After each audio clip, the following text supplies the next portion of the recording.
হযরত আনাস রাদিয়াল্লাহু তাআলা আনহু হতে বর্ণিত হাদিস, কোন মানুষ যদি দুনিয়াতে এমন কোন জায়গায় কোন আমল করে, এমন কোন পাথরের মধ্যে আমল করে যেই পাথরের কোন জানালা নাই, কোন দরজা নাই, একেবারে আটকানো, ওই পাথরের মধ্যেও কোন মানুষের যদি কোন আমল থাকে, কিয়ামতের দিন সেই আমল হাজির করবে কে?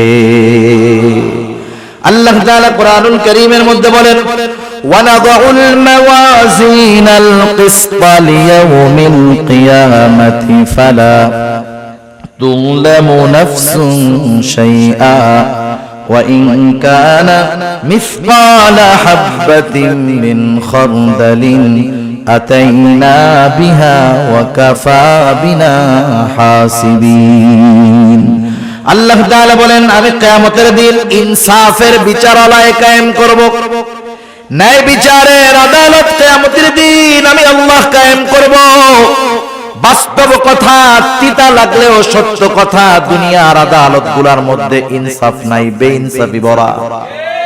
এখানে যদি একটা ইনসাফ হয়, বেইনসাফি হয় হাজার হাজার, কিন্তু আল্লাহ তাআলার আদালতে কোনো বেইনসাফি নাই। আল্লাহ তাআলা বলেন, ওয়ানাদাউল মাওয়াজিনাল কিসতা লিয়াউমিল কিয়ামাহ। শুধু তাই না, আল্লাহ তাআলা বলেন, ফালা তুযলামু নাফসুন শাইআ। সেই দিন কারো প্রতি সামান্য কোনো জুলুমও করা হবে না। শুধু তাই না, আল্লাহ তাআলা বলেন, ওয়া ইন কানা মিসকালা হাববাতিন মিন খারদালিন আতাইনা বিহা। দুনিয়াতে যদি কেউ কোনো সরিষা দানা পরিমাণ আমল করে, আতাইনা বিহা, ওইটারেও আমি হাজির করব। সুবহানাল্লাহ। আল্লাহ তাআলা বলেন, শুধু হাজির করব তা নয়, ওই আমলের ব্যাপারে হিসাব গ্রহণ করা হবে। আল্লাহ তাআলা বলেন, এত হিসাব কে করবে? আল্লাহ জবাব দেন, কাফা বিনা হাসিবিন। হিসাব নেওয়ার জন্য আমি আল্লাহই যথেষ্ট। হযরত লোকমান সন্তানরা এই কথা শিক্ষা দিচ্ছে, বাজার তুমি হয়তো আমার সামনে পীর সাহেব হয়ে থাকবা, কিন্তু তুমি যখন রাত্রে বেলা রুমের মধ্যে দরজা আটকাইবা, ওয়াইফাই লাইনটা দিবা, গুনাহ করবা, পাপ করবা, আমার সামনে তো তোমার মতো ভালো ভদ্র আর কেউ নাই। তুমি আমার অগোচরে যায় অপরাধ করবা, গুনাহ করবা, মনে কইরো না যে আল্লাহ তাআলা দেখবে না, আল্লাহ সব দেখবে। হযরত লোকমান সেই কথাই বলেন, ও আমার বৎস, তোমার কোন আমল যদি সরিষা দানা পরিমাণ হয়, ওই আমলটা যদি পাথরের মধ্যে থাকে, শুধু তাই না, মিসকালা হাববাতিন মিন খারদালিন ফাতাকুন ফি সখরাতিন, সেটা যদি পাথরের মধ্যে থাকে, আও ফিস সামাওয়াত, সেটা যদি আসমানেও থাকে, আও ফিল আরদ, সেটা যদি জমিনের সাথেও মিশে থাকে, আল্লাহ তাআলা সেই আমলটা হাজির করবেন। ইয়াতি বিহাল্লাহ, ওই আমলটাও হাজির করবে কে? প্রত্যেকটা নবী হিকমতওয়ালা, কোনো সন্দেহ নাই, কিন্তু হযরত লুকমান আলাইহিস সালাম কেন হিকমত গ্রহণ করলেন, নবুয়ত গ্রহণ করলেন না? ওনাকে যখন প্রশ্ন করা হলো, উনি তখন বললেন, শোনো, নিঃসন্দেহে নবুয়ত এটা অনেক সম্মানজনক একটা কাজ, কিন্তু আল্লাহ সুবহানাহু ওয়া তাআলা আমাকে নিজের থেকে নবুয়তের জিম্মাদারি দেন নাই, বরং আমাকে অপশন দিয়েছেন। আমি চাইলে নবুয়ত গ্রহণ করতে পারি, আমি চাইলে হিকমত গ্রহণ করতে পারি। নবুয়ত যদি আমি গ্রহণ করতাম, এই নবুয়তের যেই জিম্মাদারি, যেই দায়িত্বটা ছিল, যদি কখনো এই দায়িত্বের ভিতরে কোনো কমতি পড়তো, কোনো ত্রুটি বিচ্যুতি হতো, আল্লাহ তাআলার কাছে এই ব্যাপারে আমার জবাবদিহিতা করতে হতো। কিন্তু আল্লাহ তাআলা যদি নিজ থেকে সরাসরি আমাকে নবুয়ত দান করতেন, তাহলে আমার এই নবুয়তের জিম্মাদারি পালনের সব ব্যবস্থাপনা আল্লাহ তাআলা গ্রহণ করতেন। এজন্য নবুয়ত গ্রহণ করাটা আমার জন্য রিস্কের ছিল, আমি এই জন্য হিকমত গ্রহণ করেছি। হিকমত কাকে বলা হয়? তাফসীরের মধ্যে আসছে, হিকমত হলো প্রজ্ঞা, হিকমত হলো দ্বীনের পরিপূর্ণ বুঝ, হিকমত হলো স্বপ্নের তাবির তথা স্বপ্নের ব্যাখ্যা। হযরত লোকমানকে আল্লাহ তাআলা হিকমত দান করেছেন। উনি কত হিকমতওয়ালা মানুষ ছিলেন, এখন নয়, শুধু অতীতেও আরব জাতির মধ্যে হযরত লোকমানের হিকমতপূর্ণ ঘটনা কথাগুলার প্রচলন ছিল। তাফসীরের মধ্যে, হাদিসের মধ্যেও হযরত লোকমানের এইরকম কিছু কিছু ঘটনা আছে। হযরত লোকমান আলাইহিস সালাম শুরুতেই যে এত সম্মানিত ছিলেন তা নয়, কিন্তু শুরু থেকে তার কর্মকাণ্ডের ভিতরে হিকমতের নিদর্শন পাওয়া যাইত। তিনি একটা মানুষের ছাগল চড়াইতেন, তিনি রাখাল ছিলেন প্রাথমিক সময়। একদিন ওই ছাগলের মালিক এসে বলে, ও লোকমান, তুমি আমার জন্য একটা ছাগল জবাই করবা, আর ছাগলের সবচাইতে সুস্বাদু জায়গার গোশত আমার জন্য নিয়ে আসবা। হযরত লোকমান আলাইহিস সালাম একটা ছাগল জবাই করার পর ওই ছাগলের হৃৎপিণ্ড আর জিহ্বার গোশতটা নিয়ে মালিকের সামনে হাজির। মালিক এবার বলতেছে, লোকমান যাও আর একটা ছাগল জবাই করো, এই ছাগলের সবচাইতে নিকৃষ্ট জায়গার গোশত তুমি আমার সামনে হাজির করবা। এইবার হযরত লোকমান আর একটা ছাগল জবাই করলেন। এইবারও তিনি হৃৎপিণ্ড আর জিহ্বার গোশত নিয়ে হাজির হয়ে গেলেন। মালিক জিজ্ঞাসা করতেছে, ও লোকমান, তুমি কি আমার সাথে মজা করতেছো নাকি? তোমাকে সবচাইতে উত্তম জায়গার গোশত আনতে বললাম, তুমি হৃৎপিণ্ড আর জিহ্বার গোশত আনছো। আবার সবচাইতে নিকৃষ্ট জায়গার গোশত আনতে বলেছি, তুমি হৃৎপিণ্ড আর জিহ্বার গোশত নিয়ে হাজির হইলা, কারণ কি? হযরত লোকমান তখন বললেন, মালিক, কারো যদি এই হৃদয় আর জবানটা ভালো হয়ে যায়, তার সব ভালো হয়ে যায়। মালিক, কারো যদি হৃদয় আর জবানটা খারাপ হয়ে যায়, তার সব কিছু খারাপ হয়ে যায়, সে সবচাইতে নিকৃষ্ট হয়ে যায়। রাসূল আকরাম সাল্লাল্লাহু আলাইহি ওয়াসাল্লাম এই জন্য বলেন, ইন্নাল্লাহা লা ইয়ানজুরু ইলা সুওয়ারিকুম ওয়ালাকিন ইয়ানজুরু ইলা কুলুবিকুম ওয়া আমালিকুম। আল্লাহ তাআলা কারো সূরত দেখেন না, কারো সিরাত দেখেন না। আল্লাহ তাআলা দেখেন না কে কত সুন্দর, বরং আল্লাহ তাআলা দেখেন কার অন্তরটা কেমন।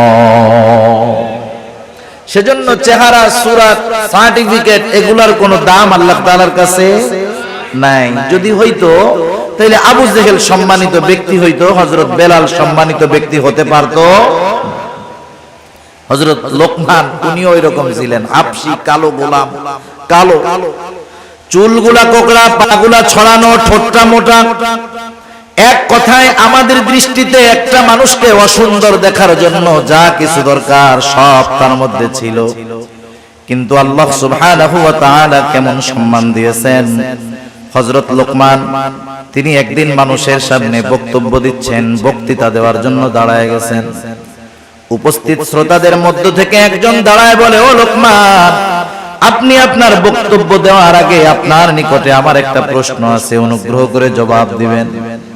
হযরত লোকমান বললেন, হ্যাঁ বলো। লোকটা এবার বলতেছে, আপনি কি সেই লোকমান নাকি যেই লোকমান আমার সাথে বাগানে বাগানে ছাগল চড়ায় বেড়াইতো? আপনি কি সেই লোকমান নাকি? একটু শিক্ষণীয় বিষয় একটু খেয়াল দিয়া শুনবেন। আমাদের সমাজে অনেক মানুষ আছে, একটা সময় তার কিছুই ছিল না, না ছিল কোনো সম্মান, না ছিল কোনো মর্যাদা, কিন্তু কালের পরিবর্তনে আজকে অনেক সম্মান সম্পদের মালিক। আপনি যদি তাকে তার অতীতের কথা স্মরণ করায়া দেন, দেখবেন সে আপনার উপরে বিরক্ত হবে। সে তার অতীত যে এত খারাপ ছিল, অতীতে যে সে কষ্টে ছিল, সেটা সে ফেস করতে চায় না, সামনে আনতে চায় না, অতীতকে ভুলে থাকতে চায়। কিন্তু স্বাভাবিক বিষয়টা হলো এমন, যেই ব্যক্তি সর্ব অবস্থায় তার অতীতকে স্মরণ রাখে, অতীতের শিক্ষা নিয়ে চলে, অধিকাংশ ক্ষেত্রে এই ধরনের মানুষগুলা শুকরগুজার বান্দা হয়। আর যারা অতীতকে ভুলে যায়, ওরা অধিকাংশ না শুকরগুজার। খেয়াল করে দেখবেন এটা। বনি ইসরাইলের 3 লোকের ঘটনা আছে না? একটা ছিল টাকলা, আরেকটার কুষ্ঠ রোগ, আরেকটা হলো চোখে দেখতো না, কানা। আল্লাহ তাআলা পরীক্ষা করতে চাইছেন। প্রথম জনের টাক ঠিক করে দিয়েছেন, ওরে একটা উট দিছে। আরেকজনের কুষ্ঠরোগ ছিল, কেউ কাছে যাইতো না, আল্লাহ তাআলা ফেরেশতা দিয়ে ঠিক করায় দিলেন। এরপরে তারা একটা গরু দিলেন, সে এক সময় অনেক গরুর মালিক, উটওয়ালা অনেক উটের মালিক। আরেকটা ছিল অন্ধ, আল্লাহ তাআলার পক্ষ থেকে চোখ ঠিক হলো, সে একটা ছাগল পাইলো, তার ছাগলে আল্লাহ বরকত দিলেন, অনেক ছাগল হয়ে গেল। আগের দুইজনকে আবার পরীক্ষা করার জন্য এই তিনজনের কাছে ফেরেশতা আসলো। প্রথম দুইজন কি জবাব দিছে? ফেরেশতা এসে বলছে, আমি মুসাফির, আমার একটা উট দাও, আমি জানি আমার গন্তব্যে পৌঁছাইতে পারি। সে কি কইছে? সে বলছে, আরে মিয়া দেওয়া যাবে না, সমস্যা আছে। এবার ফেরেশতা তাকে মনে করায় দিয়েছে ওই অতীত, যায় তুমি তো টাকলা ছিলা, তোমার কাছে কেউ আসতো না, কেউ তোমার কাছে ভিড়তো না, আফসোস করতা শুধু আর বলতা, আরে আমার চুল যদি গজাইতো কত ভালো হইতো। আল্লাহ তাআলা তোমার চুল গজায়া দিলেন, তোমাকে উট দিলেন, উটের মধ্যে বরকত দিলেন, তুমি অতীতকে ভুলে গেছো? বলে না, এগুলো আমার আগের থেকেই ছিল। কি কইছে? আগের থেকেই ছিল। ফেরেশতা এবার বলছে, আল্লাহ তাআলা তোমার যদি আগের অবস্থায় তোমারে ফিরায় দিক, এবার তার নেয়ামত চলে গেছে, আগের অবস্থায় ফিরে গেছে। পরের জন যে কুষ্ঠরোগী, তারও একই অবস্থা, অতীতকেও স্বীকার করছে। কিন্তু যেই লোকটা অন্ধ, তার কাছে যখন যায় বলল, আমি একটা ছাগল চাই, মুসাফির বলল, আল্লাহর বান্দা তোমার যতগুলা লাগে তুমি নিয়ে যাও, কোনো অসুবিধা নাই, কারণ এক সময় আমার কিছু ছিল না, এগুলা আমাকে আল্লাহ তাআলা দিয়েছে। সেই জন্য শুকরগুজার বান্দা, অতীতকে যারা স্মরণ রাখে অধিকাংশ ক্ষেত্রে তারা হয়। আমাদের সমাজে আমাদেরকে যদি আমাদের কারো অতীত এরকম থাকে, আর কেউ যদি লোক সম্মুখে আমার ওই দুর্বল অতীতটাকে স্মরণ করায়া দেয়, আমি তাকে থ্রেট মাইরা ভারী মাইরা বসায়া দিব। কিন্তু হযরত লোকমান এমনটা করেন নাই, তিনি সহসা জবাব দিয়ে দিয়েছেন, হ্যাঁ তুমি ঠিক বলেছো, আমি সেই লোকমান যে এক সময় বাগানে বাগানে ছাগল চড়াইতো। সম্মান কমে গেছে অতীত স্বীকার করায়। হযরত লোকমানকে এবার ওই লোকটা প্রশ্ন করতেছে, লোকমান তাহলে এই পর্যায়ে আপনি যে আসলেন, কোন গুণের কারণে আপনি আসলেন, কোন কারণে আল্লাহ তাআলা আপনাকে এত মর্যাদা দিলেন? হযরত লোকমান বললেন, শোনো, সত্যবাদিতা, আমানতদারিতা, অহেতুক কথাবার্তা থেকে আমি বিরত থেকেছি। আমি মনে করি এই সবের কারণে আল্লাহ রাব্বুল আলামিন আমাকে এই সম্মান দিয়েছে। হযরত লোকমানকে প্রশ্ন করেছে, হযরত লোকমান স্বীকার গিয়েছে, কারণ তিনি ছিলেন একজন শুকরগুজার বান্দা।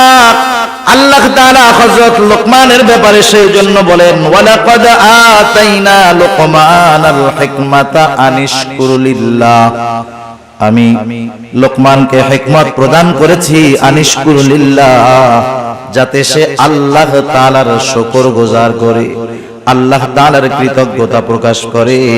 এখান থেকে এক নম্বর শিক্ষণীয় আমাদের জন্য হলো, আমরা যখন কোনো নেয়ামত প্রাপ্ত হব, যখন কোনো নেয়ামত পাবো, আমরা শুকর আদায় করব কার? আল্লাহ তাআলার শুকরিয়া আদায়। বলেন তো, আমরা যদি শুকরিয়া আদায় না করি, আল্লাহ তাআলার কৃতজ্ঞতা প্রকাশ যদি আমরা না করি, আল্লাহ তাআলার সম্মান কমে যাবে? কমবে না। আল্লাহ তাআলার যদি শুকর আদায় আমরা না করি, আল্লাহ তাআলার সম্মান কমবে না।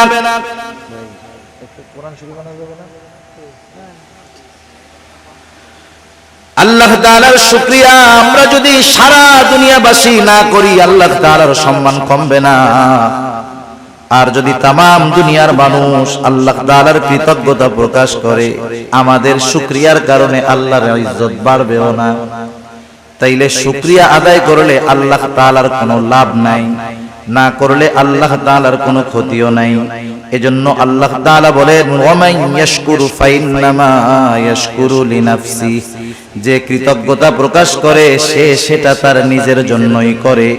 কারণ মানুষ যদি নেয়ামত পাওয়ার পর নেয়ামতের কৃতজ্ঞতা আদায় করে, তার নেয়ামতের মধ্যে প্রবৃদ্ধি দান করেন কে? আল্লাহ তাআলা কোরআনুল কারীমের আরেক জায়গায় বলেন, লা ইন শাকারতুম লা আযীদান্নাকুম ওয়া লা ইন কাফারতুম ইন্না আযাবি লাশাদীদ। আল্লাহ তাআলা বলেন, লা ইন শাকারতুম লা আযীদান্নাকুম, তোমরা যদি কৃতজ্ঞতা প্রকাশ করো, নেয়ামতের শুকরিয়া আদায় করো, আল্লাহ তাআলা এমনটা বলেন নাই যে বাড়ায়া দিমু, বরং আল্লাহ তাআলা বলেন লা আযীদান্নাকুম, দুইটা তাকিদ যোগ করে আল্লাহ তাআলা বলেন, কেমন জানি কথাটা এরকম যে আমি অবশ্যই অবশ্যই তোমাদের নিয়ামত আরো আমি আল্লাহ বাড়ায়া দিব। ওয়ালা ইন কাফারতুম, তোমরা যদি কুফরি করো তথা নিয়ামতের কৃতজ্ঞতা প্রকাশ না করো, তাতে আল্লাহ তাআলার কোনো ক্ষতি নাই, বরং ক্ষতি কি? আল্লাহ তাআলা বলেন, যাই না রাখো, ইন্না আযাবি লাশাদীদ, আমার আযাব বড় কঠোর, আযাব বড় শক্ত। তাইলে শুকর গুজার বান্দার নিয়ামত আল্লাহ বাড়ায় দেয়, আর যারা নিয়ামতের শুকরিয়া আদায় করে না আল্লাহ তাআলা তাদের কঠিন আযাবে গ্রেফতার করে। আল্লাহ তাআলা সেই কথাই বলেন, মান কাফারা ফা ইন্নাল্লাহা গনিয়্যুন হামিদ, আর যারা শুকরিয়া আদায় করে না, কুফরি করে, তারা জানা রাখুক, ফা ইন্নাল্লাহা গনিয়্যুন হামিদ, আল্লাহ তাআলা কারো কৃতজ্ঞতার মুখাপেক্ষী নয়। সেজন্য আমরা শুকরিয়া আদায় করলে লাভ আমাদের নিজেদের। এখানে আল্লাহ তাআলা হযরত লোকমানের পরিচয় দিচ্ছেন যে লোকমান তো হিকমতওয়ালা, শুধু হিকমতওয়ালা নয়, লোকমান আমার একজন শুকরগুজার বান্দা। সুবহানাল্লাহ। এইবার সেই লোকমান ছেলেদেরকে কি বলছে, সেই কথাগুলো আল্লাহ তাআলা আমাদেরকে বলতেছে। হযরত লোকমান সন্তানদেরকে নসিহত করতেছে, উপদেশ দিচ্ছে। এক নম্বর নসিহত, হযরত লোকমান সন্তানকে বলতেছে, ও আমার সন্তান, ওয়াইদ ক্বালা লুকমানু লিবনিহি ওয়া হুয়া ইয়াইদু ইয়া বুনাইয়া লা তুশরিক বিল্লাহ। হযরত লোকমান তার সন্তানকে এক নম্বর নসিহত করতেছে, উপদেশ দিচ্ছে, ও আমার বৎস। নসিহত করার কিছু ভাষা আছে, সব সময় ধমক দিলে কাম হয় না। আমরা তো আমাদের বাচ্চা ছেলেদেরকে কিছু উপদেশ দেওয়ার আগে বলে, বেটা আগে পিটানি দে, এই করি সেই করি। না, আপনি আপনার সন্তানকে যদি কোনো কথা শোনাতে চান, তাহলে তাকে আবেগ, মহব্বত, ভালোবাসার সাথে উপদেশটা করতে হবে। ধমকের সাথে সব সময় সব ফায়দা অর্জন করা যায় না। সন্তানকে নসিহতের ভাষা হযরত লোকমান বলতেছে, ওয়াইদ ক্বালা লুকমানু লিবনিহি, আল্লাহ তাআলা বলেন হযরত লোকমান তার সন্তানকে বলতেছে, ইয়া বুনাইয়া লা তুশরিক বিল্লাহ, ইয়া বুনাইয়া, হে আমার বৎস। এটা বাংলায় অনুবাদ করে এর ভিতরে যেই মজাটা আছে এটা বোঝানো যাবে না। আপনাকে যদি বাংলাদেশ নয় তাম দুনিয়ার শ্রেষ্ঠ একজন আর্টিস্ট একটা আপেল অথবা কমলা আইকা আপনার সামনে দিয়া বলে, এটা খুব মজা না খাইতে, আপনি দেখবেন ঠিক, কিন্তু এর মজা বোঝা যাবে না। সেজন্য আরবি ভাষাটা না অনুধাবন করতে না পারলে এর মূল মজা তরজমায় বোঝা যায় না। সেজন্য যারা আলেম আছে, মাদ্রাসা আছে, এরা বোঝে কোরআন তরজমা পড়ার আগে 4-5 বছর তার আরবি ভাষা ব্যাকরণ নিয়ে পড়া লাগে। কেন? কারণ কোরআনে আল্লাহ কি বলেন সেটা পরিপূর্ণ অনুধাবন করার যোগ্যতা অর্জন করার জন্য। এখন তো আমার নেই, একটু ভাষাগত জ্ঞান থাকলেই মনে করে আমার চাইতে বড় আর কে জানে, ঠিক না? হযরত লোকমান বলতেছেন, ইয়া বুনাইয়া লা তুশরিক বিল্লাহ, এই ইয়া বুনাইয়ার মধ্যে মায়া, মমতা, স্নেহ, মোহাব্বত, ভালোবাসার বহির্প্রকাশ আছে। হযরত লোকমান বলতেছে, হে আমার বৎস, লা তুশরিক বিল্লাহ, আমরা মুমিন, আমরা মুসলমান, আমরা আমাদের সন্তানদেরকে প্রথম যেই শিক্ষাটা দেওয়ার দরকার হযরত লোকমান সেই শিক্ষাটাই দিয়েছেন। আল্লাহ তাআলা কত সুন্দরভাবে হযরত লোকমানের নসিহতগুলো জানায় দিলেন যে হযরত লোকমান তার সন্তানকে সর্বপ্রথম তাওহীদ তথা আল্লাহ তাআলার একত্ববাদের পরিচয় শিক্ষা দিয়েছে, ঈমানের শিক্ষা দিয়েছে। আগে মূল হলো ঈমানের শিক্ষা। কিসের শিক্ষা? ঈমান হলো সব আমলের মূল। আমল ভুরি ভুরি আছে, ঈমান নাই, ওই আমলের কোনো দাম নাই। সেজন্য শিরক থেকে আমাদের সন্তানদেরকে বাঁচার নসিহত করতে হবে। এখন যদি আমরা নিজেরা নিজেদের মধ্যে একটু যাচাই বাছাই করি, আমাদের নাসিরউদ্দিন জর্জ ভাই বলতেছিলেন, আপনারা এখানে আসার আগে আজকে সারাদিন আপনার সন্তান কি করেছে, কয়জন বাপ খোঁজ নিছেন? 5 জন হাত উঁচা করতে পারবেন না। এবার আমি যদি আপনাদের প্রশ্ন করি, এমন কোন বাবা আছেন একটু বলেন, আমি আমার সন্তানটাকে একদিন সুন্দর মতো আমার পাশে বসাইয়া গায়ে হাত বুলাইয়া এরকম বলেছি, ও আমার কলিজার টুকরা সন্তান, আল্লাহ তাআলার সাথে শিরিক কইরো না। আসেননি যে একজন বাপ এরকম, আমার পোলা এখনো বড় হয় নাই, এই ওয়াজ করার টাইম ওরে হয় না, এই জন্য আমি করি নাই। মানে আপনারা আবার কইতে পারেন যে হুজুর ওয়াজ করতেছেন, আপনি কি এই আমল করছেন নাকি? মানে আমার ছেলেও তো বড় হয় নাই। তো তাহলে দেখেন এই জায়গায় যে কয়জন আছেন, একজন সাহস করে হাত উঁচা করতে পারেন না, আফসোসের ব্যাপার। একটু চিন্তা করেন না কি হবে অবস্থা, কবরে যাওয়ার পরে ওই পোলা কি দিবে? দেওয়ার আছে কিছু? বরং ওই পোলা আপনি আমল করতেছেন, ওই ছেলে জাহান্নামে যাওয়ার কারণ হইতে পারে। হযরত লোকমান সন্তানকে বলতেছে, ইয়া বুনাইয়া লা তুশরিক বিল্লাহ, হে আমার বৎস, তুমি আল্লাহ তাআলার সাথে শিরক কইরো না। কেন শিরক করবা না? ইন্নাশ শিরকা লাযুলমুন আযীম, শিরক হলো মহা অন্যায়, মহা জুলম। প্রত্যেকটা গুনাহ, প্রত্যেকটা পাপ জুলম, কিন্তু সবচাইতে বড় জুলম হলো আল্লাহর সাথে শিরক করা। এজন্য আল্লাহ তাআলা কোরআনুল কারীমের মধ্যে বলেন, ইন্নাল্লাহা লা ইয়াগফিরু আন ইউশরাকা বিহি ওয়া ইয়াগফিরু মা দুনা যালিকা লিমান ইয়াশা ওয়া মান ইউশরিক বিল্লাহি ফাকাদ ইফতারা ইসমান আযীমা। আল্লাহ তাআলা জানায় দিয়েছেন, ইন্নাল্লাহা লা ইয়াগফিরু আন ইউশরাকা বিহি, নিশ্চয় আল্লাহ তাআলা তার সাথে যে শিরক করে তাকে আল্লাহ তাআলা ক্ষমা করবে না। আল্লাহ তাআলা বলেন, ওয়া ইয়াগফিরু মা দুনা যালিকা লিমান ইয়াশা, শিরক ছাড়া যদি কেউ কোনো অন্যায় করে আল্লাহ তাআলা যাকে চান তাকে তিনি ক্ষমা করে দিবেন। কিন্তু যে শিরক করলো সে কি অপরাধ করলো? আল্লাহ তাআলা বলেন, ওয়া মান ইউশরিক বিল্লাহি ফাকাদ ইফতারা ইসমান আযীমা, যে আল্লাহ তাআলার সাথে শিরক করলো, ফাকাদ ইফতারা ইসমান আযীমা, সে এক মহা পাপের সূচনা করলো।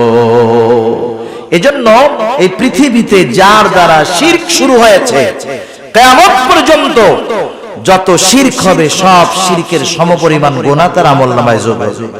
যেমন আদম আলাইহিস সালামের এক সন্তান যে হত্যা করছে, হত্যাকারী যেটা, কিয়ামত পর্যন্ত পৃথিবীতে যত অন্যায়ভাবে হত্যা সংগঠিত হবে সব হত্যার গুনাহ তার আমলনামায় যোগ হয়ে যাবে। নাউযুবিল্লাহ। সেজন্য আল্লাহ আমাদেরকে শিরক থেকে বাঁচার তৌফিক দান করুন। আল্লাহ তাআলা আমাদেরকে সকল প্রকার শিরক থেকে বেঁচে থাকার তৌফিক দান করুক, সবাই বলি আমিন। সেজন্য আমাদের দ্বারা জানি নতুন কোন শিরকের আবির্ভাব না ঘটে। এই যে অনেক সময় নতুন নতুন মাজার গজায়, শুনছেন না আপনারা? রাত্রের মধ্যে মাজার উঠে যায় একবার, কয়দিন পরে ওই জায়গায় সেজদা দেওয়া, এইসব অপরাধ শুরু হয়। যাদের মাধ্যমে এগুলো শুরু হলো, যতদিন ওইখানে ওই অপকর্ম চলবে তাদের আমলনামায় ওই গুনাহ যোগ হতে থাকবে। আল্লাহ তাআলা এরপর আরেক জায়গায় বলেন, ইন্নাল্লাহা লা ইয়াগফিরু আন ইউশরাকা বিহি ওয়া ইয়াগফিরু মা দুনা যালিকা লিমান ইয়াশা ওয়া মান ইউশরিক বিল্লাহি ফাকাদ যাল্লা যালালান বাঈদা। আল্লাহ তাআলা জানায় দেন, শিরক ছাড়া তিনি সব গুনাহ ক্ষমা করে দিবেন। শুধু তাই না, যারা শিরকের সাথে জড়িত হয়ে যায় তারা বহুত বড় পথভ্রষ্ট হয়ে যায়, তারা সিরাতে মুস্তাকিমের পথ থেকে বিচ্যুত হয়ে জাহান্নামের পথের পথিক তারা হয়ে যায়। আল্লাহ তাআলা বলেন, ফাকাদ যাল্লা যালালান বাঈদা, তারা বহুত বড় পথভ্রষ্ট হিসাবে পরিণত হয়। শুধু তাই না, আল্লাহ তাআলা কোরআনুল কারীমের আরেক জায়গায় বলেন, মান ইউশরিক বিল্লাহি ফাকাদ হারামাল্লাহু আলাইহিল জান্নাতা ওয়া মাওয়াহুন নার ওয়া মা লিয-যালিমিনা মিন আনসার। আল্লাহ রাব্বুল আলামিন বলেন, মান ইউশরিক বিল্লাহ, যে আল্লাহ তাআলার সাথে শিরক করে, ফাকাদ হারামাল্লাহু আলাইহিল জান্নাহ, আল্লাহ তাআলা তার জন্য জান্নাতকে হারাম করে দেয়। যারা শিরক করে তাদের জন্য জান্নাত হারাম। জোরে বলেন, তাদের জন্য জান্নাত কি? হারাম, হারাম। শুধু তাই না, আল্লাহ তাআলা বলেন, ওয়া মাওয়াহুন নার ওয়া মা লিয-যালিমিনা মিন নাসীর। আল্লাহ তাআলা বলেন, জাহান্নাম এটা কতই না নিকৃষ্ট আবাসস্থল, তাদের জন্য কোনো সাহায্যকারী নাই। আল্লাহ তাআলা যারা শিরক করে তাদের ব্যাপারে একটা উপমা দেন। আল্লাহ তাআলা বলেন, ওয়া মান ইউশরিক বিল্লাহ ফাকাআন্নামা খাররা মিনাস সামা ফাতাখতাফুহু আত-তায়রু আও তাহওয়ি বিহির রিহু ফি মাকানিন সাহিক। আল্লাহ তাআলা বলেন, মান ইউশরিক বিল্লাহ, যে আল্লাহ তাআলার সাথে শিরক করে, ফাকান্নামা খাররা মিনাস সামা, সে কেমন জানি আসমান থেকে পতিত হয়। আল্লাহ তাআলার জিম্মাদারি তার উপর থেকে উঠে যায়, সে আসমান থেকে পতিত হলো। ফাকান্নামা খাররা মিনাস সামা ফাতাখতাফুহু আত-তায়রু, একটা পাখি তারে সো মাইরা নিয়ে গেল। আও তাহউই বিহির রিহু ফি মাকানিন সাহিক, অথবা প্রচন্ড ঝড় বাতাস তাকে দূরবর্তী অজানা কোন জায়গায় নিক্ষেপ করলো। তার মানে যেই ব্যক্তি শিরক করে সে তার আমল সপ্তবাদ হয়, জাহান্নামের ঠিকানা তার হয়, জান্নাত হারাম হয়। আল্লাহ তাআলা উপমা দিয়ে বুঝাইলেন সে একেবারে ধ্বংস হয়ে যায়, নিঃশেষ হয়ে যায়, শেষ তার সব, জিন্দেগি বরবাদ, আখিরাত বরবাদ। সেজন্য আমরা কখনো চাই না যে আমাদের সন্তানেরা জাহান্নামী হোক, কেউ চায় না, কেউ চায় না। সেজন্য আমরা আমাদের সন্তানদেরকে বোঝাবো যে আল্লাহর সাথে শিরক কইরো না, কারণ শিরক সবচাইতে বড় জুলম, আর শিরক করলে সবচাইতে বেশি বেজার হন আল্লাহ রাব্বুল আলামিন। এটা হযরত লোকমানের প্রথম নসিহত। এরপরে আল্লাহ সুবহানাহু ওয়া তাআলা এই নসিহতের পরে নিজে কিছু নসিহত করেছেন। সময় সুযোগ হইলে ওইটা আমরা শেষে বলবো। আজকে শুধু হযরত লোকমানের নসিহতগুলো আমরা শুনি, একটু খেয়াল রাখবো, মুখস্থ করার চেষ্টা করব। এক নাম্বার নসিহত, হযরত লোকমান তার সন্তানকে কার সাথে শিরক করতে মানা করছে। দুই নাম্বার, এবার সন্তানকে উদ্দেশ্য করে হযরত লোকমান বলতেছে, ইয়া বুনাইয়া ইন্নাহা ইন তাকু মিসকালা হাববাতিন মিন খারদালিন ফাতাকুন ফি সাখরাতিন আও ফিস সামাওয়াতি আও ফিল আরদি ইয়াতি বিহাল্লাহ। আল্লাহর সাথে শিরক করবা না, পাপ করবা না, শিরক করবা না। শুধু তাই না, এবার আল্লাহ তাআলা কতটা সূক্ষ্মদর্শী, তার মানে আল্লাহ তাআলা আমাদেরকে কতটা দৃষ্টির ভিতরে রাখেন। হযরত লোকমান সন্তানকে সেটা বুঝাইতেছেন। প্রত্যেকটা বাচ্চা যদি ছোট থেকে তার মা বাবা বাচ্চাকে যদি শিক্ষা দেয় আল্লাহ তাআলার ব্যাপারে, ওই বাচ্চার মগজে ওই বিশ্বাসটা ঢুকে যায়, সে সব সময় ওই বিশ্বাসের উপরে অটল থাকে। হযরত লোকমান সন্তানকে এবার কি বলতেছে, ইয়া বুনাইয়া ইন্নাহা ইন তাকু মিসকালা হাববাতিন মিন খারদাল। একটু খেয়াল দিয়ে শুনেন, বলতেছে, হে আমার বৎস, ইন্নাহা সেই জিনিসটা, ইন্নাহা সেই জিনিসটা, কোন জিনিসটা? মুফাসসিরিনে কেরাম দুইটা মত পাওয়া যায়। এক নাম্বার হলো এই ওই জিনিসটার দ্বারা উদ্দেশ্য হলো কোন পাপ। কোন কোন মুফাসসির বলেন পাপ না, সেটা যে কোনো আমল, ভালো আমল হতে পারে, মন্দ আমল হতে পারে। হযরত লোকমান সন্তানকে বলতেছে, ও আমার বৎস, তুমি যেই আমলই করো না কেন, ভালো অথবা মন্দ, ইন্নাহা ইন তাকু মিসকালা হাববাতিন। আল্লাহ তাআলা হযরত লোকমানের নসিহতটা কত সুন্দরভাবে দেখেন আমাদের খেদমতে পেশ করে বলেন। হযরত লোকমান সন্তানকে বলতেছে, তুমি যেই আমলটা করো সেই আমলটা যদি সরিষা দানা পরিমাণও হয়, ইন্নাহা ইন তাকু মিসকালা হাববাতিন মিন খারদালিন ফাতাকুন ফি সাখরাতিন আও ফিস সামাওয়াতি আও ফিল আরদি ইয়াতি বিহাল্লাহ। তুমি যেই আমলটা করো, ভালো হোক আর মন্দ হোক, ওই আমলটা যদি সরিষা দানা পরিমাণ হয়, কি দানা পরিমাণ বলেন? ওই আমলটা যদি সরিষা দানা পরিমাণ হয়, আর ওই আমলটা যদি পাথরের মধ্যে থাকে, কোন জায়গায় থাকে? হযরত আনাস রাদিয়াল্লাহু তাআলা আনহু হতে বর্ণিত হাদিস, কোন মানুষ যদি দুনিয়াতে এমন কোন জায়গায় কোন আমল করে, এমন কোন পাথরের মধ্যে আমল করে যেই পাথরের কোনো জানালা নাই, কোনো দরজা নাই, একেবারে আটকানো, ওই পাথরের মধ্যেও কোন মানুষের যদি কোনো আমল থাকে, কিয়ামতের দিন সেই আমল হাজির করবে কে?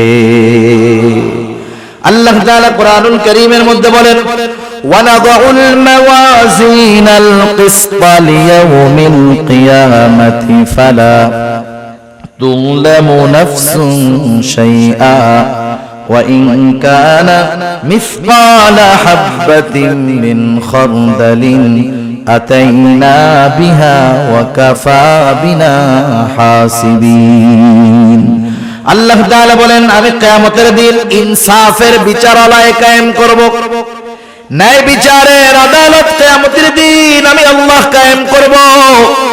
বাস্তব কথা, তিতা লাগলেও সত্য কথা, দুনিয়ার আদালতগুলোর মধ্যে ইনসাফ নাই, বেইনসাফি ভরা।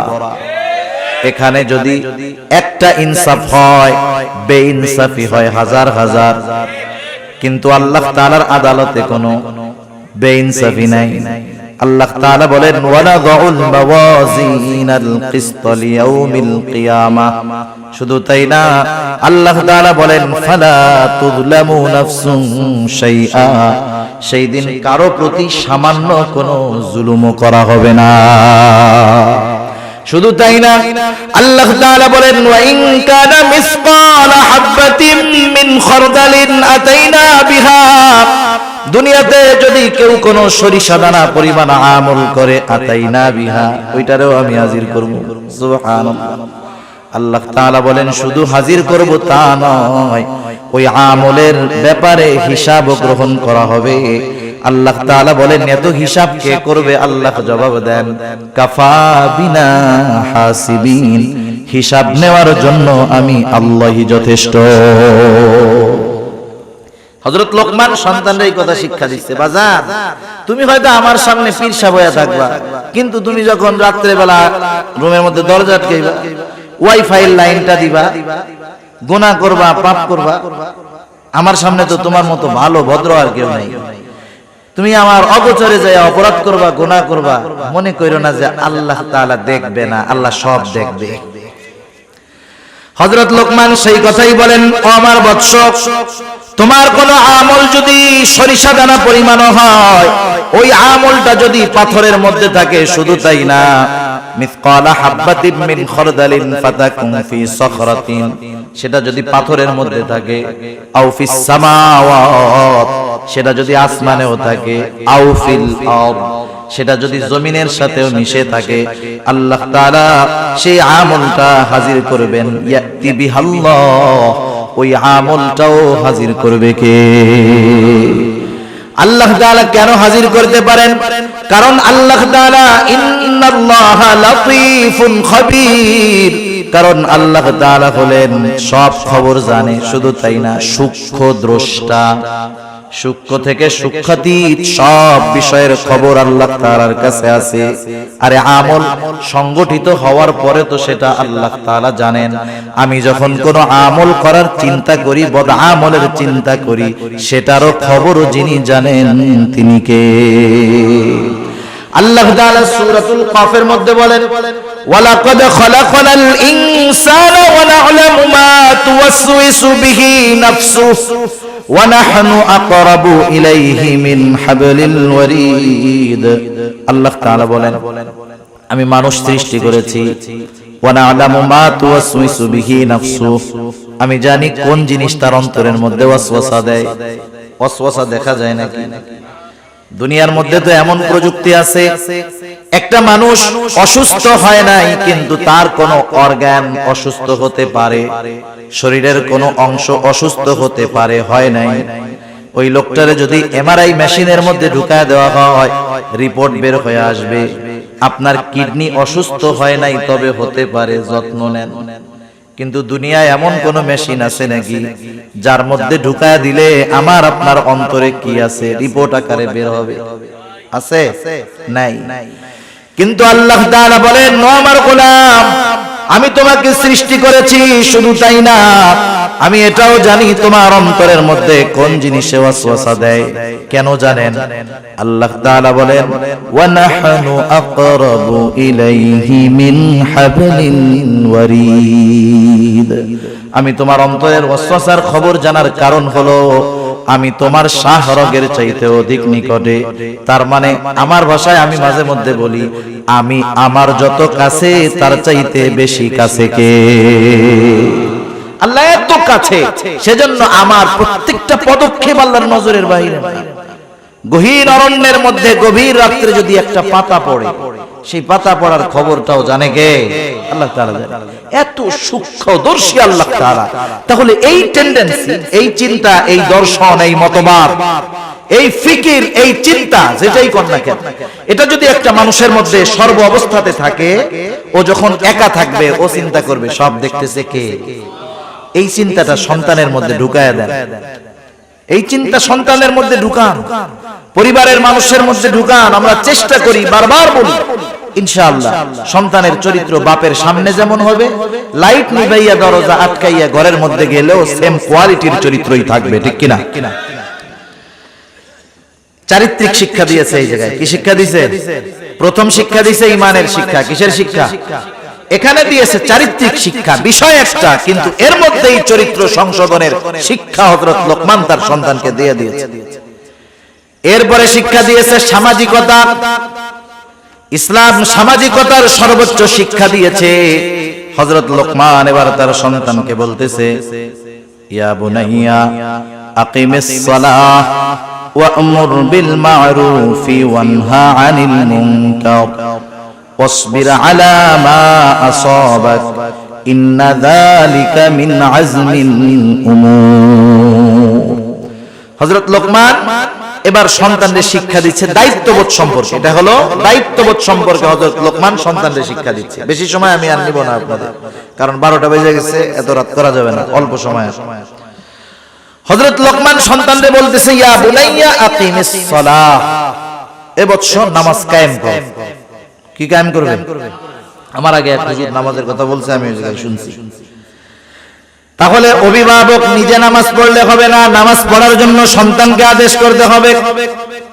হাদিসের মধ্যে আসছে, মুরু আওলাদাকুম, আবু দাউদের হাদিস, তোমরা তোমাদের সন্তানদেরকে আদেশ করো, যখন তার বয়স 7 হবে নামাজের জন্য আদেশ করবা, 10 বছর বয়স হবে নামাজ না পড়লে প্রহার করবা, আর বিছানাটা আলাদা বানায়া দিবা। আমাদের সমাজে আছে এখন 7, 8, 9, 10 বছর হয়ে গেছে, একসাথে ভাই বোন ঘুমায়, একসাথে মা ছেলে ঘুমায়। এটা ইসলাম সাপোর্ট করে না। কেন করে না?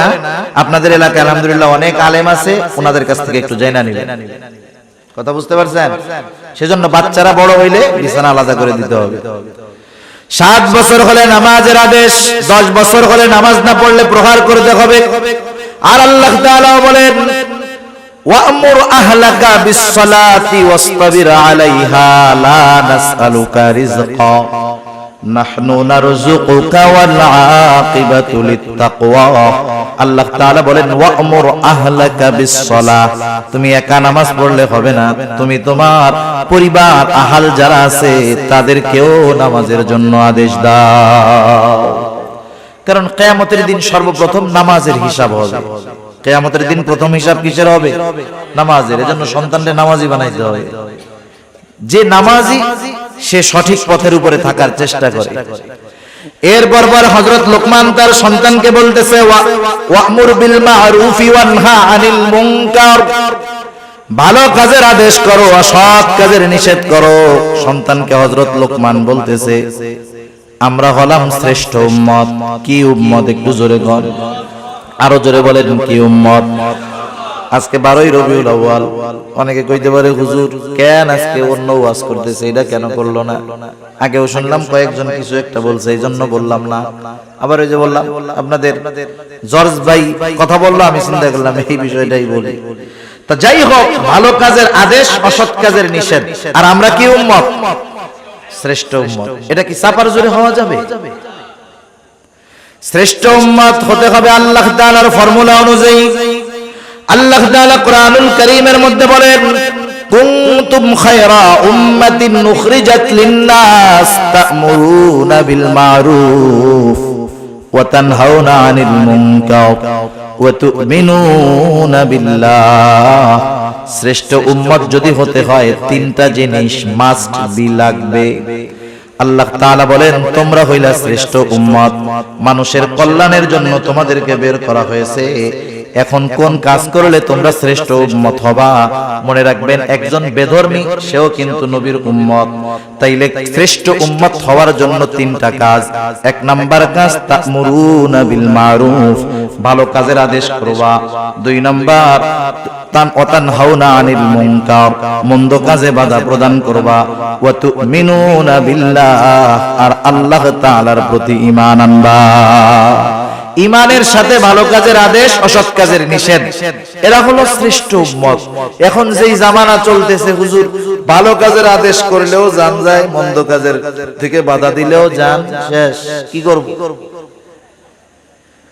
এই কর্মের উপরে ঈমানের স্তর বিন্যাস রয়েছে। রাসূল আকরাম সাল্লাল্লাহু আলাইহি ওয়াসাল্লাম বলেন, মান রাআ মিনকুম মুনকারান ফালইয়ুগাইয়িরহু বিয়াদিহি ফাইন লাম তাসতাতি' ফাবিলিসানিহি ফাইন লাম তাসতাতি' ফাবিকলবিহি ওয়া যালিকা আযআফুল ঈমান। নবীজি সাল্লাল্লাহু আলাইহি ওয়াসাল্লাম বলেন, তোমাদের মধ্যে কেউ যখন কোনো মন্দ কাজ দেখবে, অন্যায় কাজ দেখবে, ফালইয়ুগাইয়িরহু বিয়াদিহি, সে কাজটা শুধু থামায়া দিবে তা নয়, ফালইয়ুগাইয়িরহু বিয়াদিহি, কাজটাকে সে পরিবর্তন করে দিবে। তার মানে হচ্ছে গুনার কাজ, ওটা থামাবে তো থামাবে, সাথে সাথে ওই দিকে একটা ভালো কাজ চালু করে দিবে। বোঝা গেছে? এইরকম পাওয়ার যার আছে, ঈমানের দাবি হলো তার যদি সক্ষমতা থাকে, সে এই মন্দ কাজ থামায়া ওই দিকে একটা ভালো কাজ চালু করে দিবে। এখন এই ক্ষমতা আমাদের নাই। যদি মন্দ কাজে বাধা দিতে যাই, জান শেষ। নবীজি বলেন, ফাইন লাম তাসতাতি' ফাবিলিসানিহি, সে যদি ওই মন্দ কাজকে বাধা দিয়া পরিবর্তন করতে অক্ষম হয়, সে জবানের দ্বারা বাধা প্রদান করবে, নিষেধ করবে। নিষেধটা সে যে কোনো ভাবে করতে পারে, কারণ দাওয়াতের বহুত পদ্ধতি আছে। একই কাজ যদি আপনার ছেলে করে, আপনি তাকে বাধা দিয়া ধোলাই মন মতো দিতে পারবেন, কিন্তু পাশের একজন যদি করে, আপনি ধমক দিতে পারবেন, মাগার ধোলাই দিতে পারবেন না, কারণ ওই জায়গায় ওই পাওয়ার আপনার নাই। সেই জন্য ক্ষেত্র বিশেষ দাওয়াতের পদ্ধতি হলো, কিছু কিছু জায়গায় শক্ত ভাষায় দাওয়াত হবে, কিছু কিছু জায়গায় নরম ভাষায় দাওয়াত হবে। এই জন্য নবীজির বয়ান তথা খুতবার মধ্যে কখনো পাওয়া যাইত তিনি রাগান্বিত স্বরে বক্তব্য দিতেন, নবীজির চেহারাগুলা লাল হয়ে যাইত। আবার কিছু কিছু সময় নবীজি বক্তব্য দিতেন, সাহাবারা কান্নায় জর্জরিত হয়ে যাইত। জবানের দ্বারা বাধা প্রদান করবে। ধমক দিয়া বড় মানুষ যদি করে, তারা তো ধমক দেওয়া যাবে না, তারা তো বুঝাইতে হবে, চাচা কামটা ভালো না, কয়দিন পরে মইরা যাবেন, দাড়ি পাইকা গেছে, চামড়া ঝুলে গেছে, আজরাইল চারপাশ দিয়ে ঘুরতেছে, বাদ দেন না, এই যে কাজ হয়ে গেল না। আর ছোট মানুষটা যদি আপনি অপরাধ করার পরে পায়ে ধরে কন, বাদর পায়ে ধরে তুই করিস না, কাজ হবে না। যেখানে যেরকম ভাবে বাধা দেওয়া, সেই জায়গায় সেরকম ভাবে দিতে হবে। এখন আপনি আমি যদি মুখ দিয়ে বা জবান দিয়ে বাধা প্রদান করতে চাই, তাও বিপদ আছে। নবীজি সাল্লাল্লাহু আলাইহি ওয়াসাল্লাম বলেন, ফাইন লাম তাসতাতি' ফাবিকলবিহি ওয়া যালিকা আযআফুল ঈমান। কেউ যদি জবানের দ্বারা বাধা প্রদান করতে অক্ষম হয়, সে অন্তরের দ্বারা বিষয়টাকে ঘৃণা করবে। কোন জায়গায় যদি কোনো অপরাধ সংগঠিত হয়, কথার কথা আপনাদের এলাকায় একটা অপরাধ হচ্ছে, আর এক লোক উমরা হজ পালন করতে গেছে সৌদি আরব, একবারে হারামের মধ্যে আছে, তাওয়াফরত অবস্থায় আছে, বাইতুল্লাহর সামনে আছে। একজন ফোন দিছে, ভাই এলাকায় তো এই কাম হইছে, এটা করছে, সাইজ করে দিব নাকি? উনি ওই জায়গা থেকে বুঝা সাইজ করে দেয়, আমার কিছু কওয়া লাগে না। এবার দিয়া অপরাধ একটা সংগঠিত হয়ে গেল, ঠিক না? উনি আছে কই? মক্কা শরীফ।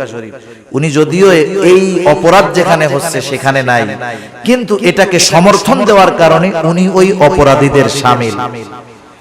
আরেকজন দুর্বল মানুষ, এক জায়গায় অপরাধ সংগঠিত হচ্ছে, ওই অপরাধ যেখানে হচ্ছে সেই জায়গায় সে আছে। কথা বুঝেন নাই? সেই জায়গায় সে আছে, কিন্তু বাধা দেওয়ার মতো ক্ষমতা নাই। অন্তরে কইতেছে, আল্লাহ আমি যায়ীফ, আমি দুর্বল, বাধা দেওয়ার ক্ষমতা আমার নাই, আপনি আমারে মাফ করেন।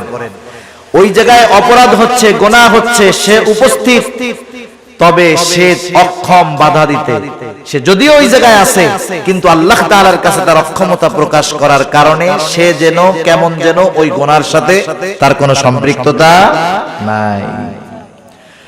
সেজন্য নবীজি বলেন কমপক্ষে অন্তরের দ্বারা ঘৃণা করবে, এটা হলো দুর্বল ঈমানের পরিচয়। সেই জন্য আমরা যে যেখান থেকে পারি ভালো কাজের আদেশ, অসৎ কাজের নিষেধ করব। এরপরে বলেন এই কাজ করতে গেলে বাধা আসতে পারে, এই জন্য হযরত লোকমান তার সন্তানকে বলেন ওয়াসবির আলা মা আসাবাক ইন্না যালিকা মিন আজমিল উমুর।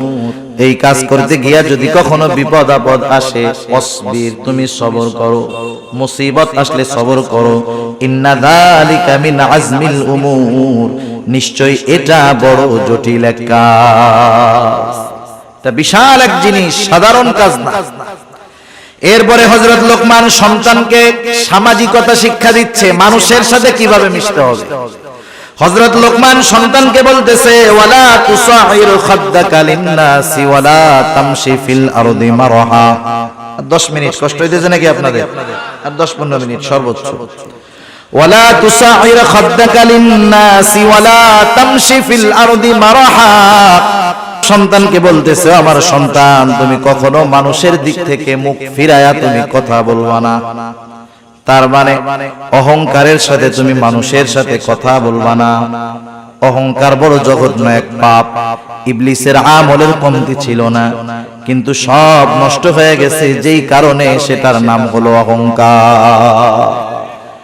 আল্লাহ রাসূল সাল্লাল্লাহু আলাইহি ওয়াসাল্লাম বলেন লা ইয়াদখুলুল জান্নাতা মান কানা ফি কলবিহি মিসকালা হাববাতিন মিন কিবর।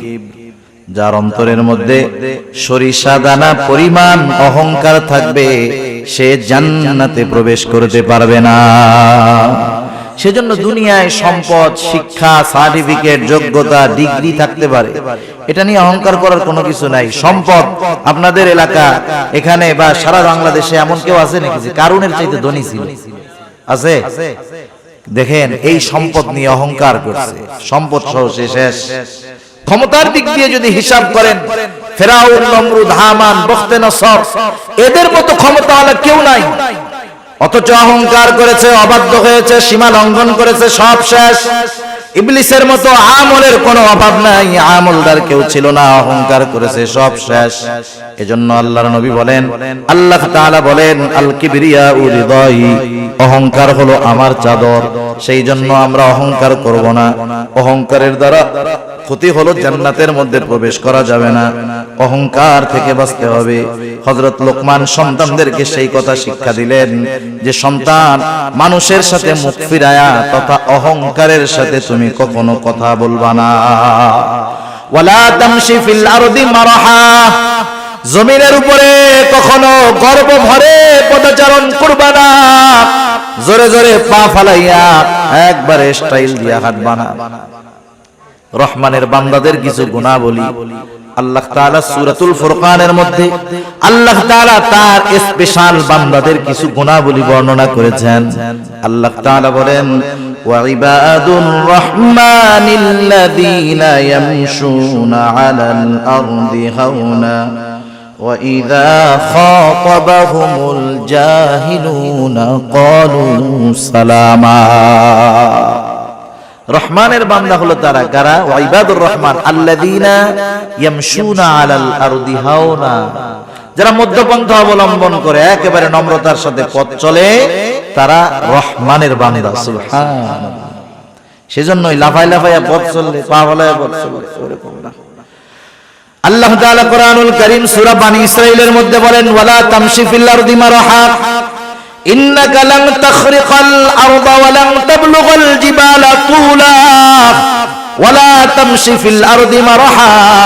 জমিনের মধ্যে দর্প ভরে, গর্ব ভরে তুমি চলাচল কইরো না, দর্প ভরে পথ চলে। আল্লাহ তাআলা বলেন ইন্নাল্লাহা লা ইউহিব্বু কুল্লা মুখতালিন ফাখুর। আল্লাহ তাআলা মুখতাল আর ফাখুররে পছন্দ করেন না।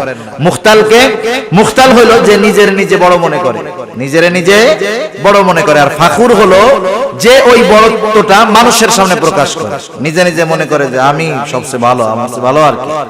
আরেকটা হলো মানুষের মধ্যে বলে আরে মিয়া আমি সবচাইতে ভালো আলেম, আমি সবচাইতে ভালো জ্ঞানী, আমি সবচাইতে বেশি বুঝি। এটা হলো ফাকুক। এই দুইটারই আল্লাহ কি করে না? পছন্দ করে না। হযরত লোকমান সন্তানদের শিখায় দিচ্ছে বাজান কেমনে তুমি পথ চলবা, তুমি কেমনে পথ চলবা। হযরত লোকমান সন্তানকে বলতেছে ওয়াকসিদ ফি মাশিকা ওয়াগদুদ মিন সাউতিক ইন্না আনকারাল আসওয়াত লা সাউতুল হামির।